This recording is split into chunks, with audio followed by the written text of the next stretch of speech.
मेरे बच्चों, डरो मत, मैं तुम्हें कुछ नहीं होने दूंगी।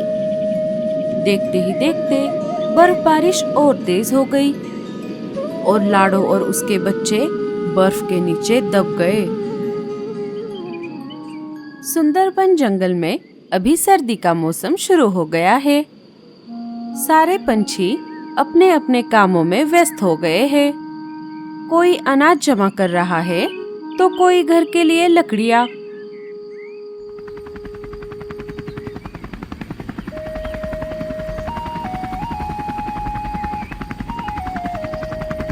Bye bye mummy. Bye bye बच्चों, संभल कर जाना। पर सूरज सिर पर आ गया और इधर इन दोनों की अभी भी नींद पूरी नहीं हुई। आलसी कहीं के। ये उनकी खुद की चॉइस है। आराम की जिंदगी देखी नहीं जा रही। रुको, मैं अभी इन्हें उठाती हूँ। मीनू मौसी पास में रखा हुआ पानी उन दोनों के ऊपर डाल देती है। दोनों हड़बड़ी में नींद से जागकर खड़े हो जाते हैं। अरे अरे, कौन है? कौन हमारे घर में घुस रहा है? सामने आ जा, मैं तुझे नहीं छोड़ूंगा। अरे ओ दिन में सपने देखने वाले, घर होगा तभी तो कोई घुस पाएगा ना। मीनू मौसी, ये क्या मजाक है? आपने हम पर पानी क्यों डाला? आपकी उम्र को ये शोभा नहीं देता। अरे जाजा, बड़ी आई मेरी उम्र बताने वाली। और तुम दोनों तुम्हारी जवानी में क्या कर रहे हो? और सूरज सर पर आकर भी तुम दोनों की नींद पूरी नहीं हो रही। उससे आपको क्या, हम हमारा देख लेंगे। हाँ हाँ मीनू मौसी, आप हमारी चिंता मत करो, हम हमारा देख लेंगे। वैसे भूरे जी, मीनू मौसी सही तो बोल रही थी।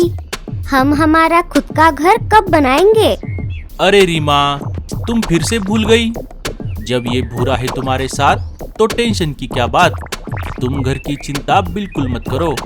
उसके लिए मेरे पास एक तरकीब है जो मैं तुम्हें वक्त आने पर बता दूंगा।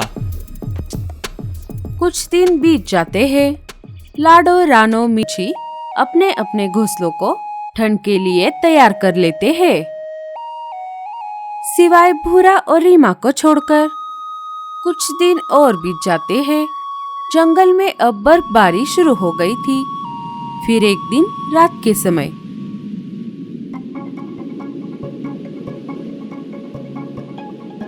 अजी, अब और मुझसे ठंड बर्दाश्त नहीं हो पाएगी। अगर ऐसा ही चलता रहा तो मैं ज्यादा दिनों तक नहीं जी पाऊंगी। लगता है अब मेरा प्लान इस्तेमाल करने का समय आ गया है। रीमा, मेरी बात ध्यान से सुनो। भूरा अपना सारा प्लान रीमा को बता देता है। अरे वाह वाह वाह, भूरे जी, आपका प्लान तो बहुत अच्छा है। चलो फिर, हमें अभी निकलना होगा। भूरा और रीमा वहाँ से निकलकर सीधा लाडो के घर के बाहर आ जाते हैं। रीमा घर का दरवाजा खटखटाती है। लाडो, अरे ओ लाडो, दरवाजा खोलो। अरे, इस समय इतनी रात को कौन आया होगा? अरे कौन है बाहर? अरे लाडो, हम हैं, भूरा और रीमा। लाडो दरवाजा खोल देती है। अरे भूरे, रीमा, तुम दोनों यहाँ कैसे? अरे वो सब हम तुम्हें अंदर आकर बताएंगे, पहले हमें अंदर ले लो। बोलो रीमा, तुम दोनों इतनी रात को यहाँ क्यों आ गए? अरे क्या बताऊं लाडो बहन, इस साल की ठंड तो बहुत ज्यादा है और तुम्हें तो पता ही है कि हमारे पास हमारा खुद का घर नहीं है। हाँ हाँ, ये सब मुझे पहले से पता है। अब तुम पॉइंट पर आ जाओ, आगे बोलो।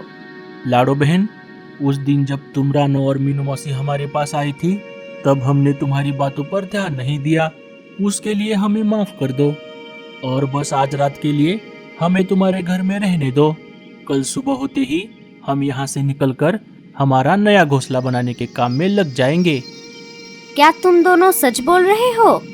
हाँ हाँ, हम दोनों बिल्कुल सच बोल रहे हैं लाडो बहन। लाडो उन दोनों के मीठी मीठी बातों में आ जाती है। उसे उन पर दया आ जाती है। अच्छा ठीक है, अब रात बहुत हो गई है। तुम दोनों कल सुबह होने तक यहाँ पर रह सकते हो, लेकिन सुबह होते ही तुम दोनों को यहाँ से जाना होगा। हाँ हाँ, हम यहाँ से चले जाएंगे। सारे सो जाते हैं। सुबह हो जाती है। बच्चे और लाडो नींद से जाग गए थे, लेकिन भूरा और रीमा अभी भी सो रहे थे। अरे, ये दोनों तो अभी तक सो रहे हैं। मैं इन्हें सोने देती हूँ। बच्चों, मैं अनाज लाने के लिए बाहर जा रही हूँ। तुम दोनों भी तैयार होकर स्कूल चले जाना। ठीक है मम्मी। लाडो अपने घर से निकल पड़ती है। थोड़ी देर बाद बच्चे भी तैयार होकर स्कूल चले जाते हैं। उनके जाते ही रीमा नींद से जाग जाती है। अरे भूरे जी, आप उठ भी जाइए। और कितना सोने का नाटक करोगे? भूरा भी उठकर खड़ा हो जाता है। रीमा घर का दरवाजा अंदर से लगा लेती है। अरे वाह वाह वाह वाह, भूरे जी, अब ये घर हमारा है। हाँ रीमा, मैं बहुत दिनों से जंगल के सारे पंछियों पर नजर रख रहा था। उन सब में मुझे लाडो का घर सबसे मजबूत लगा, और लाडो ने घर में ढेर सारा अनाज भी जमा करके रखा है। अब हमें बहुत दिनों तक घर के बाहर जाने की कोई जरूरत नहीं पड़ेगी। शाम होते होते बच्चे स्कूल से घर आ जाते हैं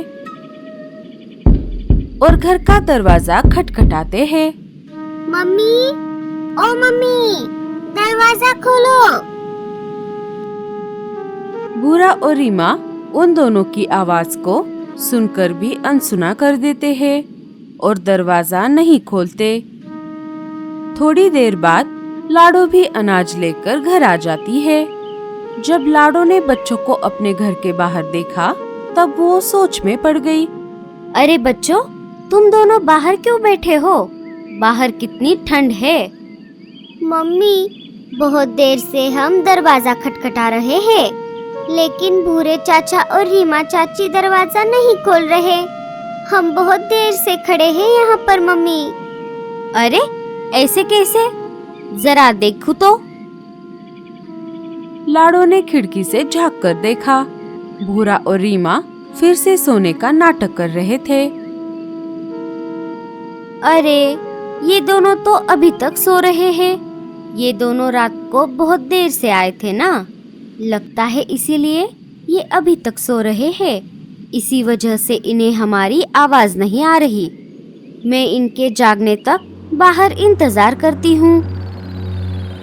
इंतजार करते करते रात हो जाती है, लेकिन दोनों ने अभी तक दरवाजा नहीं खोला। लाडो को सारी बात समझ में आ जाती है। भूरे, रीमा, तुम दोनों ने ये ठीक नहीं किया। तुम दोनों की मीठी मीठी बातों में आकर मैंने बहुत बड़ी गलती कर दी। मैं तुम दोनों को नहीं छोड़ूंगी। बर्फ बारिश और तेज हो जाती है। मम्मी, हमें बहुत ठंड लग रही है। अब मुझे किसी से मदद मांगनी होगी। रानो और मीनू मौसी का घर तो यहाँ से बहुत दूर है। मैं एक काम करती हूँ, मैं पास वाले बुलबुल से मदद मांगती हूँ। लाडो अपने बच्चों को लेकर बुलबुल के घर के बाहर आ जाती है।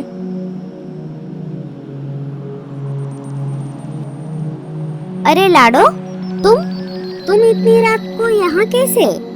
लाडो सारी बात बुलबुल को बता देती है। बुलबुल, क्या आज रात के लिए मैं और मेरे बच्चे यहाँ पर रह सकते हैं? अगर इसे अंदर ले लिया तो इसे और इसके बच्चों को अनाज खिलाना होगा, और बर्फ बारिश थमने तक ये यहीं पर रहेगी। अरे बुलबुल, क्या हुआ? तुम क्या सोच रही हो? मुझे माफ कर दो लाडो, मेरे घर पर मेहमान आए हुए हैं, इसीलिए घर में थोड़ी भी जगह नहीं है। तुम किसी और से मदद मांगो। इतना बोलकर बुलबुल घर का दरवाजा लगा लेती है।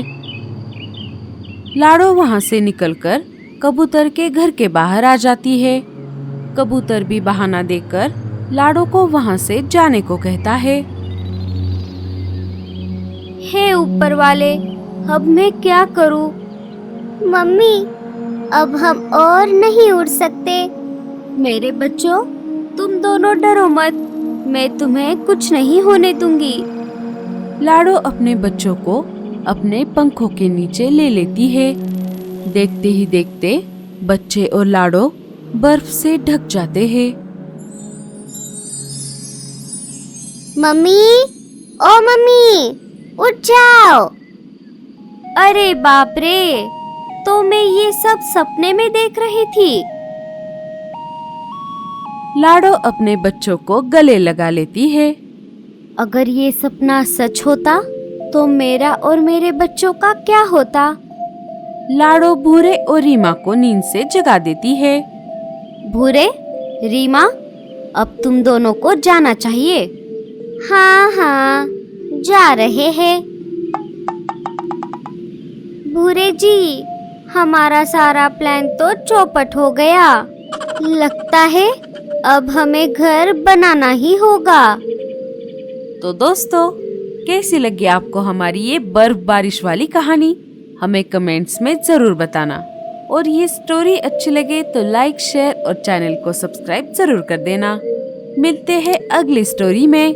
तब तक के लिए हैप्पी विंटर।